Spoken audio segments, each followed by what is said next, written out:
Okay, hi Roshani, how are you? Hi, I'm doing well. How are you? Doing great, thank you. Thank you for coming on the show. I appreciate it.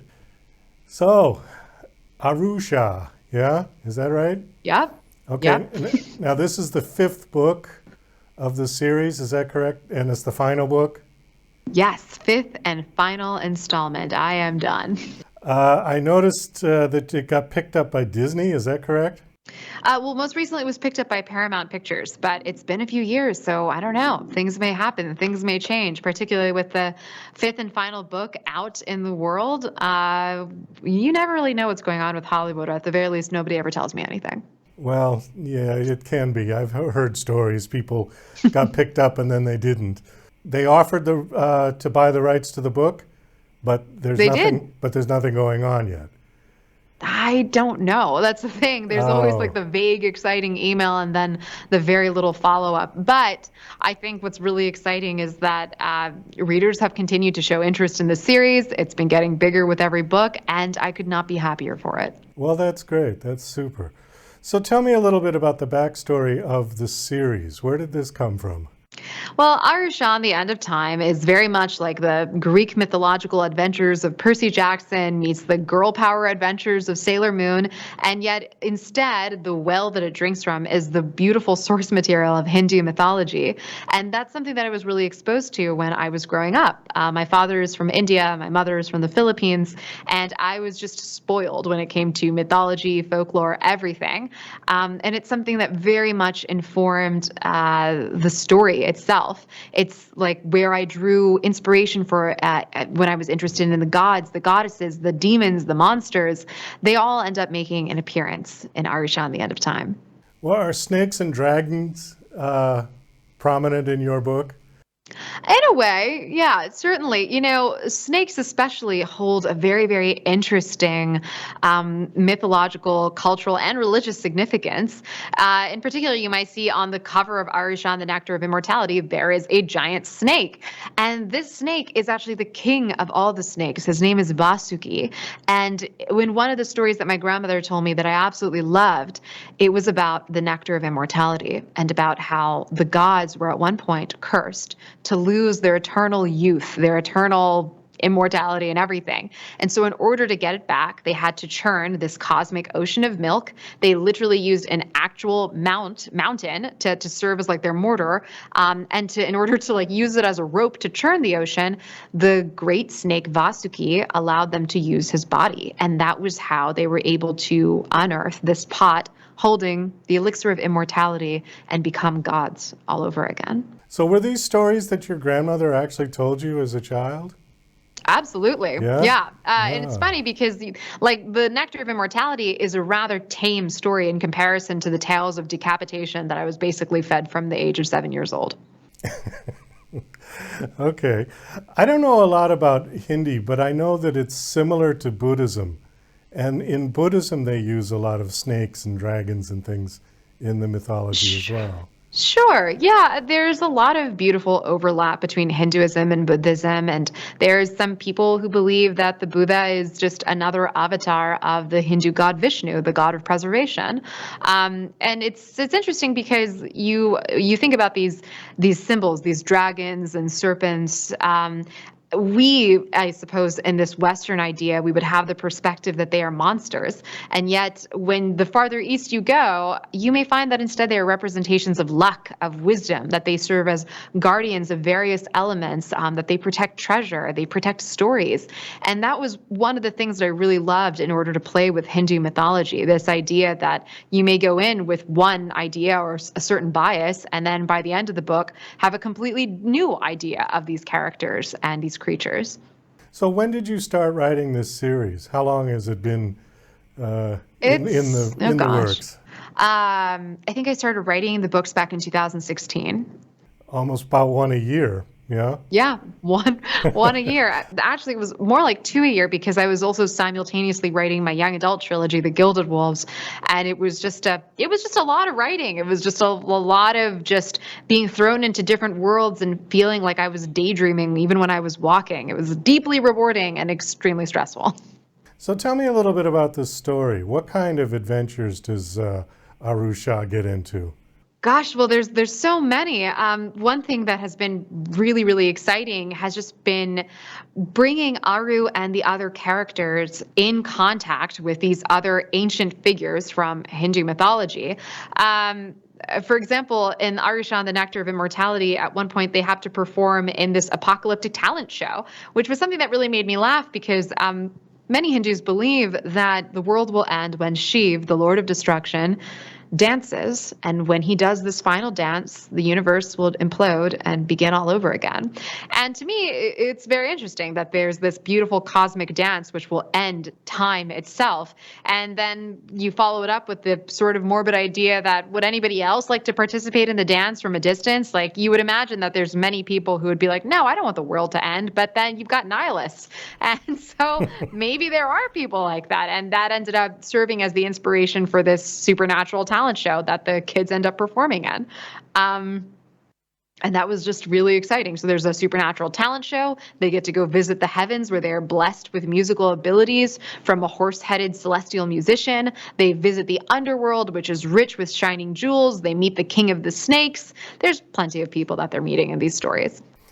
If you had to compare your series to another series, what series would you compare it to?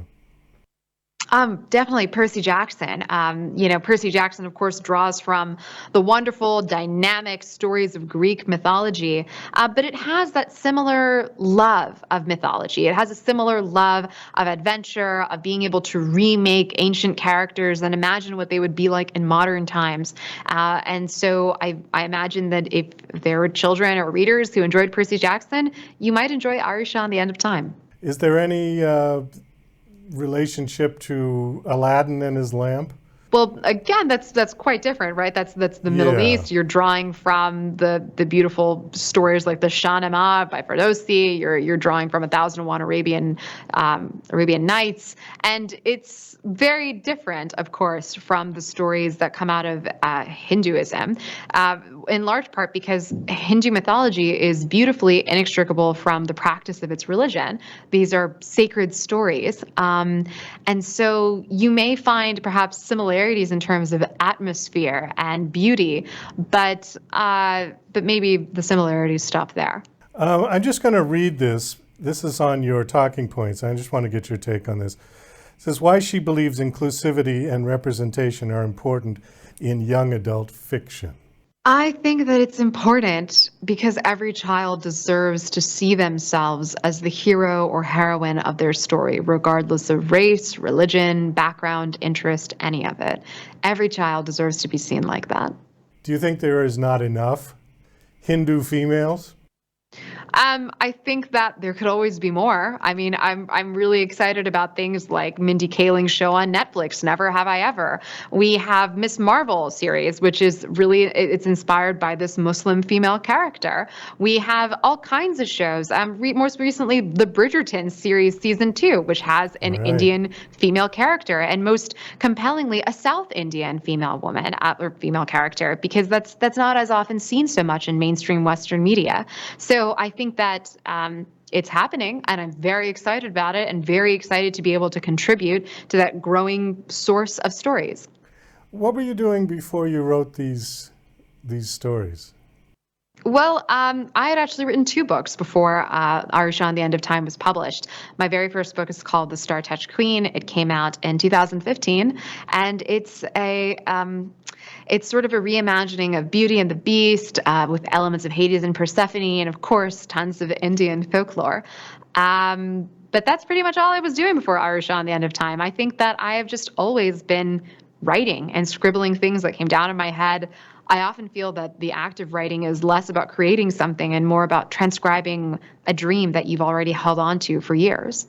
So you pretty much knew you wanted to be a writer from maybe the time that your grandmother started telling you all these stories?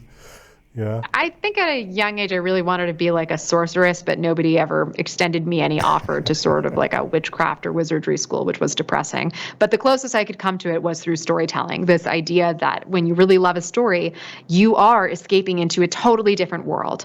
And I think George R. R. Martin said it best when he said, the person who doesn't read lives only one life, but the reader lives 1,000 lives. Well, that's very true. You're an avid reader, I take it? obviously. Yeah.